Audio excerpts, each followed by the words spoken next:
Hi, my name's Dr. Nikki Stamp and I'm a cardiothoracic surgeon. I'm lucky enough to work on hearts every single day, and I think that they're fascinating and wonderful things. We're all conditioned, I think, to think of heart disease and heart attacks as a man's problem. We know uncles and fathers who have had heart problems, and we don't tend to talk as much about women's health in that regard.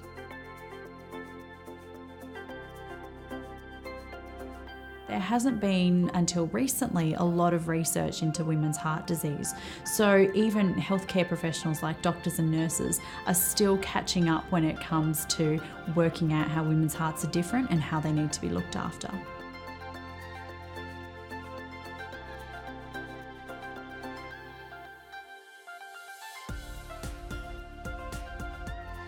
Women are much more likely to die of a heart attack, and a lot of people don't know that. In fact, around the world, heart disease is the leading cause of death amongst women.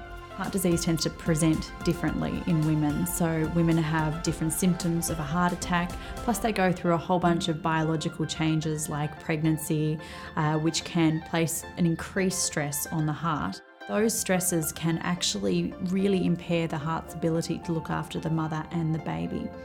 The other thing that can happen during pregnancy is development of conditions like preeclampsia or gestational diabetes, both of which have been associated with long-term development of high blood pressure, diabetes, and even heart disease. If you are at risk for those things, if you have those things during your pregnancy, it's absolutely vital to maintain contact with your doctor and keep your heart health under close surveillance.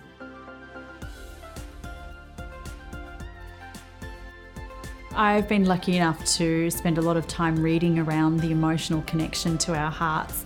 I've just written a new book called Can You Die of a Broken Heart?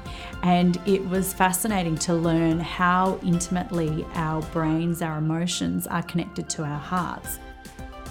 If I were to give you my 5 best tips for heart health: get active, eat a really healthful diet, quit smoking, look after your emotional health, and tell people that you know how important it is to take care of themselves. Thank you all for making the invisible visible.